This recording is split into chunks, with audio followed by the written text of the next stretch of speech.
Hey there, all you Quahog aficionados. I'm Ryan Lewis. And I'm Noah Bolo. And welcome back to another hilarious, heartfelt, and slightly off-the-wall season of Family Guy talk. That's right, folks. We're diving headfirst into the gut-busting world of Family Guy once again. So buckle up, because we're about to embark on a roller coaster ride of pop culture references, outrageous humor, and maybe even a thoughtful insight or two.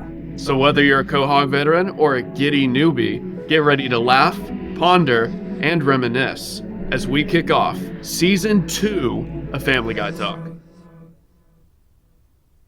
In a world of machines, let the herd for the screens. Out into the wild, out into our dreams. Been a minute since you smiled. He's a Family Guy meme, he's freaking sweet. Could never be beat. This man is named Pete, his bits are green. What could that mean? What could that mean? Family Guy Talk. Hello, everybody, and welcome back to the very beginning of Season 2 of Family Guy Talk. I'm Ryan Lewis. And I'm Noah Bolo. I'm so happy to be back, finally back, talking about this incredible show. What a long break it's been since we've last talked. It's already been a year. It's already been a year at this point. It's crazy. But it really has felt like no time has passed at all. Virtually maybe a matter of weeks. But in reality, it's been much longer than that. It's just because we're all getting older and time is going by so much faster. Why do you think that is? Why do you think that the older we get, the faster time feels? Because the older you get, the faster you are. See, that's why you don't see anybody that's 120 years old, is because they're as fast as the Flash. They're flat, yeah. You can't keep up. You can't keep up with them. They're too fast. That makes sense. I haven't seen my grandma in probably 15 years. How old is she now? Oh, she's got to be like 95. Yeah. Okay. She's probably like pretty fast. Yeah. Yeah. I don't know about Flash fast yet. Probably not, but definitely faster than me. Yeah, for sure. Definitely. Definitely. Brian, how are you doing, man? How are you holding up? It's new. I'm holding. Okay. Oh, good. I'm holding up pretty well. Life just keeps moving so fast I can't keep up. It's the same way for me. Why do you think that is? I couldn't tell you. All right, fair. Guys, we're back, dude. Season 2 of Family Guy Talk. We're we finally established here. that. I just wanted to re-emphasize it because I feel like feel like it's a pretty big deal. Since it's Season 2, we gotta say everything twice. That is true, and since it is Season 2, we do gotta say everything. So in this episode of Family Guy, we have a crazy episode. There's riches for Peter.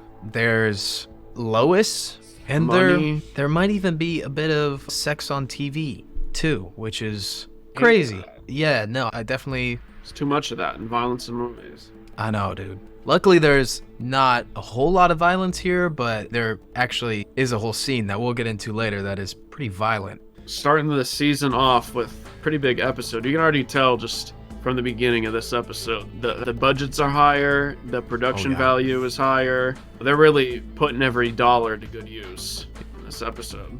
Which is great. Obviously, just a matter of 1 year ago, we were thinking that, oh, there's no way that the show's going to get renewed. There's this huge strike going on. And then when they did decide to renew it and more than double the episode count, I was like, okay, it's gonna go down the crapper. They're just gonna be overworked, underpaid, and the quality of the product's gonna reflect that. They've been bringing their all. Yeah. Literally the opposite has happened. It looks better, it sounds better, it tastes better. Yeah, they've improved on just about every front. And back. What's interesting about this episode, which we'll get into more, but it almost mirrors the pilot in a sense. The concept of this episode is that Lois's rich aunt passes away and leaves a house in the Griffin's name, in Lois's name specifically. So we have this mirror to the pilot where, if you remember, Peter... I don't. Okay. I don't. Peter just falls upon a large sum of money. And so it's almost like we're re-exploring how the Griffins act when they get a large, substantial amount of wealth. Really comments on the current state of classism in the United States between the lower middle and upper class. Yeah. and I how mean, that affects everyone. it's really interesting to see how the Griffins were acting as a part of the working class, but as they take the shift into the bourgeoisie, into the capitalist class, how that changes their brains fundamentally. And we'll get into that more. So the episode is called Peter Caviar Eater, which I was a little disappointed that we never really saw him eat caviar in the episode. Yeah. But it does kind of foreshadow the wealth that the family is going to suddenly come into, because wealthy people, they love their fish eggs. Yeah, one thing that's crazy to note is just how expensive caviar actually is. That kind of makes up for the fact that they didn't show him eating caviar, but just the fact that they included that into the title, how much meaning that truly has, because right now, caviar is about $90 an ounce. $90 an ounce. That's why I can only afford the Kirkland brand caviar. I have to buy it in bulk, get a discount on it. It's been sitting out for a bit too, because it's like a warehouse, but Right. how else am I have a very refined palate. You have Caviar and Baja Blast. That's it. Yeah, you mix your caviar into your Baja Blast like it's boba tea, right? Yeah, it's like Boba Fett. Oh my god. Enough about him. Let's get into the episode. So this episode starts out with Stewie. He's trying to eat some hot dogs, and he's just demanding that Lois chops up the dogs for him, and that, like the food hot dogs. Right. Not like a dog not like that's hot. Brian. Not that I'm saying that. No, I'm not saying Brian's hot. No. Sounded like you were. But yeah, no, we'll move on. We'll just Okay. talk about it later. Okay. Basically, Megan and Christopher, both the kids, they come in. Megan, Chris? Yeah. They come in and they're complaining that they have to share a room while Lois's aunt is in town. And then Lois is like, yo, keep it on the low, because she actually didn't tell Peter that her aunt's visiting for a while, which is crazy. Why keep secrets? What does she have to hide? Yeah. It's pretty interesting to see Peter's reaction to it. I don't see why everyone's so upset about her aunt coming to visit. It's not like she's going to take up a whole lot of space. Like, why would she need her own room? She's an aunt. Yeah. All she needs is a pile of dirt on the kitchen floor and she's good. That's a little disrespectful. Yeah, I'm sorry. I took that too far. Yeah. So Peter actually overhears that the aunt is coming, and he bursts into the room and he's like, what is going on? And Lois tells him, and clearly there's some bad blood between Peter and the aunt. And we actually get this flashback. We get to see how Peter and Lois actually meet for the first time. Their flashbacks are really, I think, are going to be incorporated a lot more into this season to explore the depth more of these people. But yeah, we see that Lois, ever since she was a kid, just fully entrenched into high society. Her father and her mother were just both extremely wealthy. Her whole entire family, really. And they're always spending all their free time at the fancy schmancy country clubs and whatnot, always partying it up. And so Lois is at the country club pool one day with her aunt, and she goes to get another towel from the towel boy at the country club. And it turns out the towel boy is none other than Peter Griffin, but young Peter Griffin. So young Peter and young Lois meet for the first time, and you can just tell instantly that they made a connection there. It was just love at first sight. There was something there. They were destined to be together forever. Mm-hmm. It just clicked. Yeah, really kind of cool to see what love at first sight type spark looks like. And I think I've never had that. No, I know you haven't. I have, like, all the time. But it's mostly like the other person loving at first sight with me. It's just like I have so many ones to choose, so I never do. Yeah. Can't keep those cougars away. Yeah. It's all people like 50 and above for me. Speaking of, where's your mom at? She's like in town right now. She said she was going to go walking. Oh, nice. It's a nice day outside, yeah. Good for her. So we actually cut back, and we're back to present day. And it's the day that the aunt is coming to visit, and everybody's gathered around to greet the aunt. She's about to walk in. Peter opens the door, and something happens. Yeah, she's just like standing there, and then suddenly she's not standing there.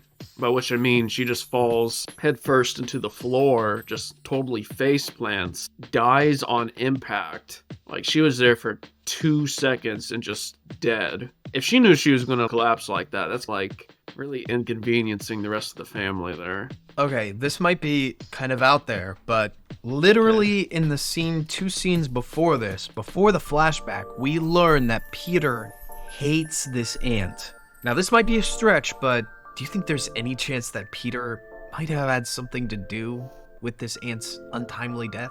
I don't want to like point fingers or anything, but I think it's definitely a possibility. It's never really explored how she died in the episode, but this could be a little thread that's going to be waiting to be picked up in future episodes. Yeah, at the beginning of the episode, we heard how much Peter hates ants. It came out at the same time as A Bug's Life, and people really liked it at the time. What do you mean by that? But it just hasn't What do you mean by aged well. Ants with Woody Allen. He said he didn't like ants, which I mean I agree with him. It's definitely aged poorly. I had an all-star cast and very timely humor at the time, and I guess it used to be funny, but now it's just ugh. I'd much rather watch A Bug's Life. Plus, A Bug's Life doesn't have Woody Allen in it. It does have Kevin Spacey is in A Bug's Life, though, so no matter what, you're going to get someone bad. But Kevin Spacey's not in A Bug's Life as much as Woody Allen's in Ants. I think it's a bit better. What do these old-ass movies have to do with this brand new episode of television? Peter said he didn't like ants. Okay. Los was like, oh, the ants coming over, and Peter's like, I hate ants. But you're saying he hates Woody Allen. Yeah, on top of, I'm assuming. He never specifically said Woody Allen's name, but he just hates ants. And then he also hates Lois's aunt. Oh, okay. I thought it was like an all-encompassing thing here. Okay. So anyway, Quahog's in the middle of a heat wave. No way! This is a new season. But did they have AC, though? Yeah, they had AC, so it was fine. We suddenly are transported to Lois's aunt's funeral. Tell me about the last funeral you went to. I think it was Woody Allen's funeral, actually. He's not dead or anything, but his career sure was. Ayo! No, he's awful, though. He's awful. Doesn't he still have a pretty good career? Isn't he fine? Maybe. I don't know. I don't watch any of his movies. Oh. Go and get educated. Educate yourself and then come back. He made Ants. I think that's enough I want to know about Woody Allen. Fair. Okay. But yeah, so we're at the funeral. Everyone's pretty sad, pretty upset for some reason. Yeah, it didn't really look that fancy or anything. It was definitely fancy because she was like rich. Yeah, she had a sure. nice, but it just didn't. There wasn't really any pizzazz. Yeah, there's a difference between fancy and elegant, and I think that's what it was missing. Yeah, that's not what I'd want for my funeral. Yeah, I guess we should air this out right now. You have some requests for me at your funeral on the chance that you die first. I have a few things. Let's air it out so I don't get yelled at by your parents next week when this happens. When I die. And I have to do all these requests. Okay, this is just a small list I've going. If I die before Noah, I have down here, Noah's gonna dress up as the Joker, preferably Heath Ledger Joker, and he's gonna deliver my eulogy, but in the Joker voice, and also Jokerize the speech. But he has to like fully commit though. I think Joaquin Phoenix Joker would be funny too, but preferably Heath Ledger Joker because that's like the Joker. Some other things I want. I have a list of band members I want to perform at my funeral for the music. For the piano, I want Mac Tonight. But if Mac Tonight's not available, then I want Grimace to do an instrument. I'd like a skeleton there, and he plays his ribs like a xylophone. Well, that's what you're gonna do, right? You're gonna be the skeleton. Yeah, my skeleton's gonna leap out of my body, and I'm gonna play my ribs like a xylophone. And then someone to play a French horn, but the French horn makes French noises. Yeah, that's basically it. Someone blows out a French horn and goes, but they make it sound good, like a song. That did sound good, like a song. That's all I have right now. I'm trying to think of other things, though. So if anyone has any suggestions about what I should have for my funeral. Did I have any stipulations for you at my funeral? I don't think so. It's probably gonna be something stupid, though. Mine's all serious. I won't even try. No. If you die before me, what do you want at your funeral? First off, I need like everybody there. I need like at least 100,000 people there. Why are we even doing it? It's a lot of people. You're gonna have to pay for all those people. That's no problem. I'll be rich before I die. Yeah, but you're gonna be dead though, and real dollars don't translate into ghost dollars. That's your theory? I'm sure that No, people in the app that's still... what happens. Where's your evidence? Where's your peer-reviewed research paper? I thought ghost economics was pretty common. Did you not take the class in high school? They tell you to prepare for this kind of thing. Yeah, no, I guess That's why it's important to start building your 401k and retirement plan now, because sometimes they translate into ghost money. Anyway, so you just want a lot of people at your funeral? That's it? That's the only thing I need. Just you naked in front of a bunch of people. I'm gonna tell everyone to show up naked, but then you're gonna be fully clothed and we're gonna laugh at you. Okay, that's kind of fucked up. Wait, you want me to tell everybody at your funeral to dress up as the Joker, and then you're the only one not jokered up? Yeah, that'd actually be pretty funny. That would be pretty I sick. would laugh. I would laugh. A Joker themed funeral. You can dress me up as like Batman or something. Then I'll just like grab your collar. I'll like beat you up. No, what were you just gonna say? Grab your collar. I was gonna say. No. It sounded like you were saying something else. You definitely said CO and then paused and then switched into something else. Listen, you're gonna be dead, so wait, you think you're gonna we're, stop me? we're moving on. Yeah, we from should. This. Lois's great aunt is dead. Super dead. And while we're there with the Griffins at the funeral, it is made known that Lois's aunt had left Lois some stuff in her will. So Peter's like super excited because the aunt is like pretty loaded with the dough. She got the dough.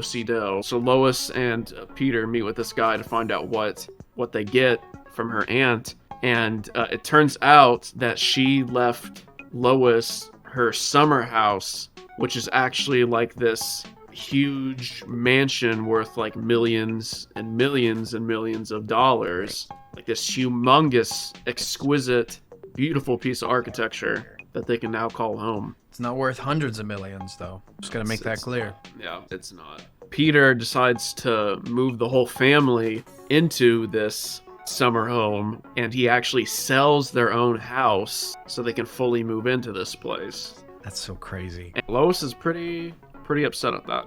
Why would Peter do this without telling her? That's a huge decision to make. Also, selling all the stuff inside their home? Because they didn't get a moving truck to move everything. All their stuff is still at their other house. Yeah. I guess if they need more stuff, they can just sell stuff from this house. They got all the space now. They got all the room. That is true.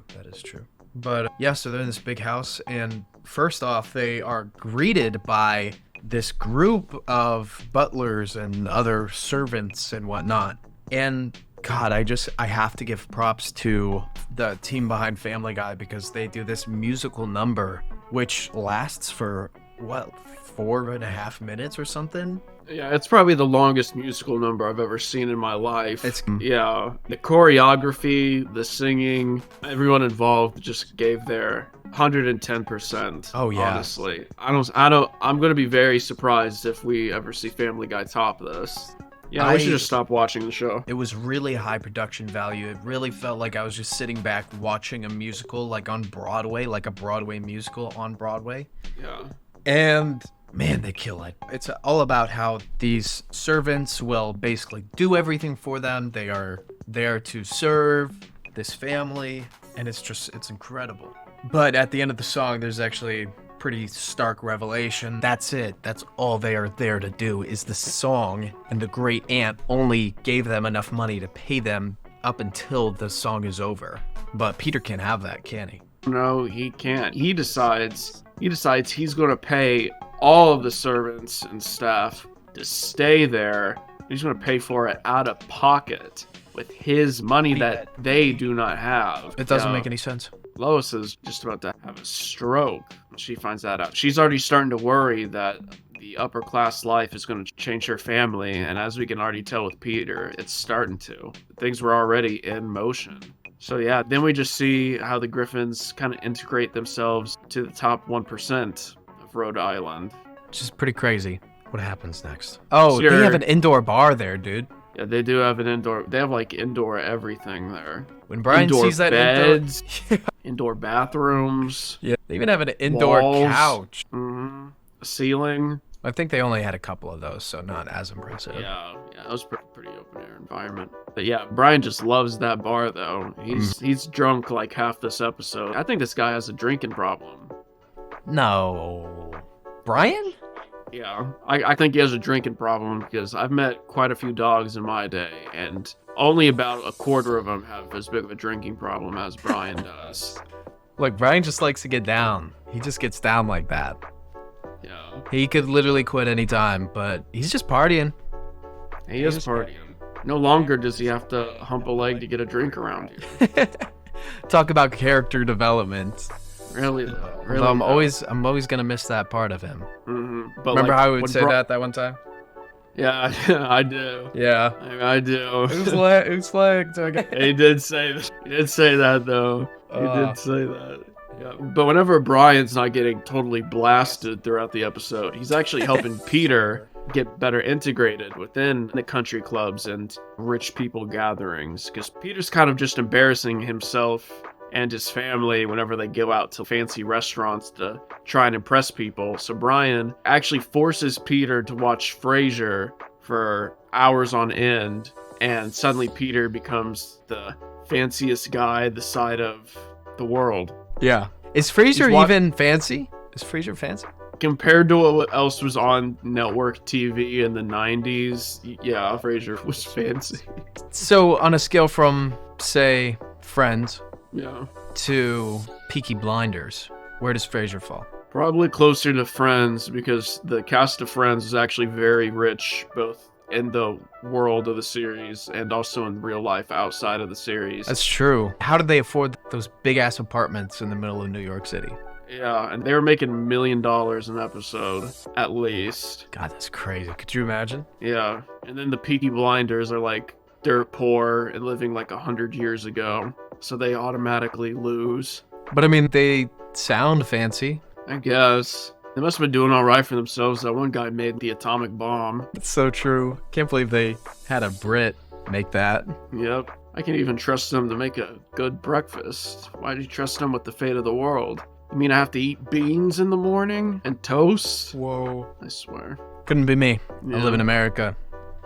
Yep. I eat nothing but McDonald's and Jimmy Dean breakfast sausages. Amen. All right. So yeah, Lois's aunt died. They built the atomic bomb. Built the atomic bomb. So yeah, Peter's now fully integrated into high society. He's got the fancy suit. He's got the coattails. He's got the cane. He's got the monocle. He's got the mustache. He's got the top hat. It's crazy. One thing that you didn't actually mention is that in order to help this change within Peter, Brian actually, while watching Frasier, he puts him through shock therapy. Oh yeah, I forgot about that. So in a way, it's this adverse type treatment for Peter that literally rewires his brain so that anytime he thinks about anything else other than fancy Frasier, he gets shocked. Which, funny enough, he's like even fancier than they were in Frasier now. He's Only like, marginally. Only marginally, I'd say. He makes Frasier look like Family Guy now.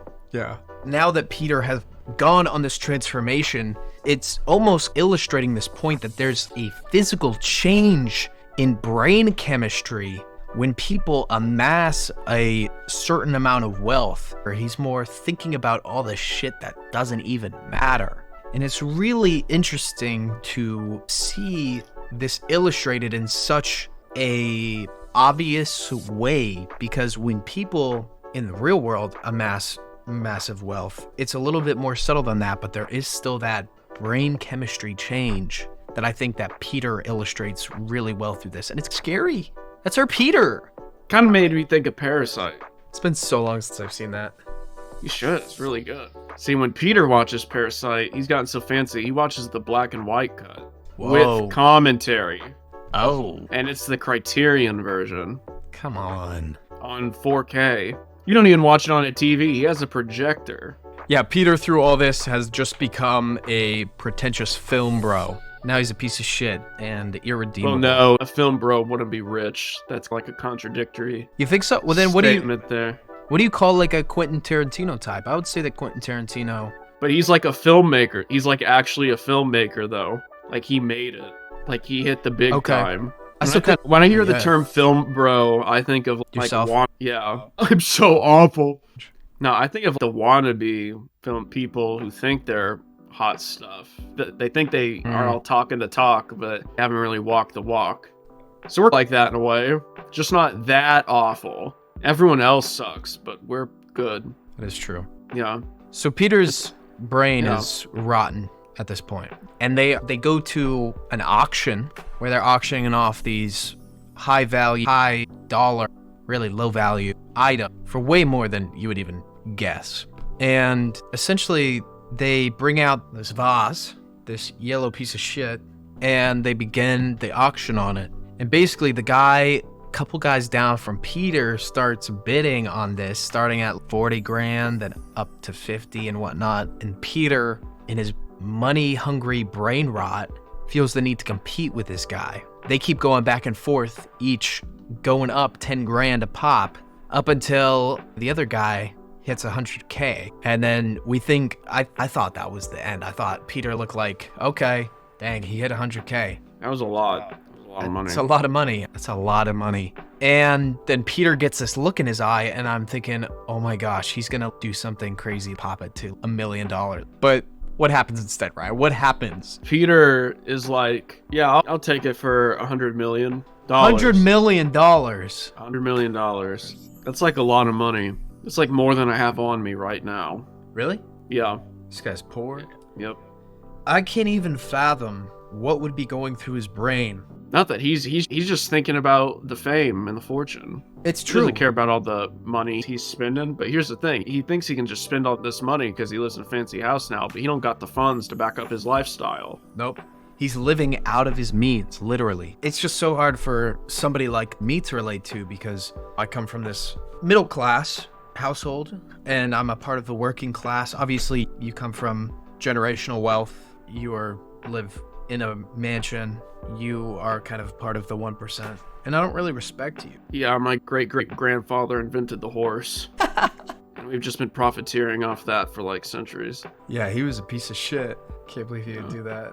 Yeah. But basically, like, Peter's kind of screwed now because everybody's telling him, dude, Brian and Lois are telling him, we don't got 100,000. You mean 100 million. I do mean 100 million. See, it's so hard to grasp and wrap my head around. And basically, the guy comes to collect the money, and Peter's like, how about you just take the house? Look at how historical it is. Look at he puts a hole in the wall and says that's where the stock market crashed. Like, how disconnected from reality can you be? I believed him.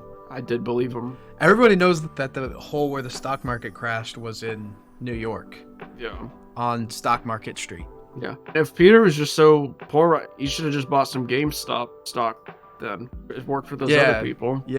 You should join a hedge fund. He doesn't have to buy hedges. He just has to buy some stock.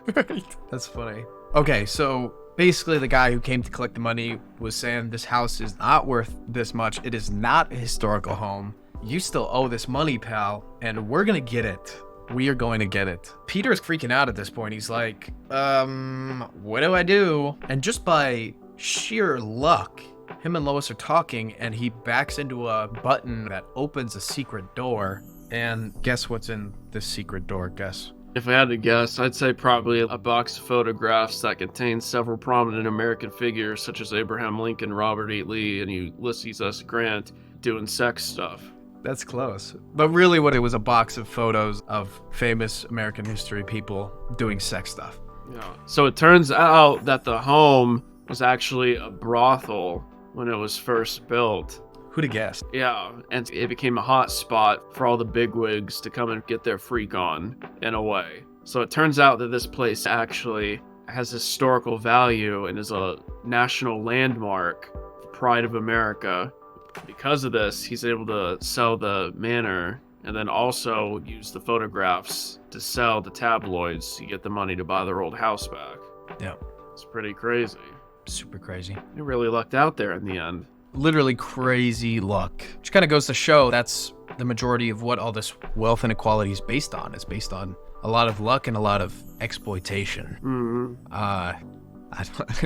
That's... Keep going. Because the 1% only got to where they are because of the crazy slim chances that they had to get there, as well as the taking advantage of the massive lower class and amassing all this wealth, stealing the labor from millions upon millions of people.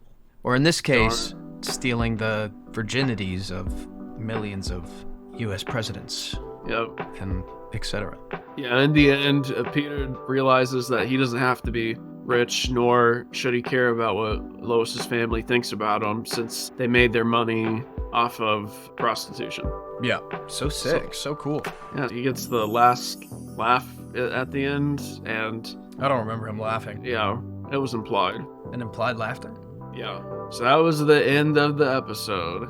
End of episode 1 of season 2. So what do we think? I thought it was a nice, simple way to start the season. Not too heavy of an episode, just kind of contains all the fun, wacky shenanigans we expect each week to week from Family Guy. It was fun seeing the Griffins kind of out of their element, faced with new challenges and stuff. And I like to think this season everyone will start growing and changing even more. Peter will learn how to be an even better person. I couldn't have said it better myself. Why don't you try though? Okay. I think that this was a great way to see the Griffins in a really new environment with a very new set of challenges. You botched it already. Okay, I'm sorry. No, it was a good try though. It was a good try though. Just it's fine. It's whatever. I'm the worst. Yeah. So yeah, we're back, everybody. This is season 2 of Family Guy Talk. Man, I can't believe we got a full 20 more episodes ahead of us. 20 more episodes. Guys, you can expect more laughs, more gags, more Family Guys talks. And here's a hot scoop for you too, straight from the Family Guy Talk people. Dude, we're gonna be trying something a little bit different this season. Did you know that? We're gonna be doing something pretty different. Let me tell you what we're gonna do. Tell me. There's gonna be times up ahead where we're gonna be, get this, just hold your horses there, Slick. Let me say this. We're gonna be having some future episodes where we have some very special guests on Huh? to co-host with us. Huh? Wait, you mean like Gary Janetti? Who? Like Jeff Myers? I don't know who these people are. No. We're gonna be having some Family Guy fans on who might even be even bigger fans of Family Guy than we are. And we're gonna have them on, and they're gonna dissect the episode with us. Here's what this is all about, guys. Yeah. This is a platform to build a community of like-minded Family Guy lovers who love and respect this show beyond belief, more than their own family. Follow us at Family Guy Talk on Instagram and Facebook and some other places. We don't really do Twitter anymore. Not really Twitter. You can follow my Instagram and Threads because I'd be posting on there. But follow us on TikTok. Ryan's going to be posting some fire TikToks this week. I am. Every hour on the hour, you should expect something. Every Friday he's going to have a new hilarious video ready to go. You already got some ideas, right? Probably something with Frankenstein. Oh, gosh. But yeah, guys, that does it for this episode of Family Guy Talk. Leave a like, review us, please. We had that bad review last season from somebody who just didn't really get it and is bringing our rating down. I don't think there'll be much of a problem anymore. Yeah, we took care of them. We just told them that if you don't like it, then don't listen to it. And they stopped. Yeah. Don't listen to us anymore. And remember to do it. Oh, right. That's what I meant. Don't forget. Yeah, that. You're welcome. Stupid. Yeah, you can laugh if you Oh, we're obviously sponsored by Parker's Peaches. Sorry. Yeah, Parker. we got the merch. We got the merch. Yeah, we got the... Oh, we're doing video now. If you would rather look at our faces while we talk, check out our YouTube page, which should be up and running by the time that you see this. Yeah? Yeah. Great.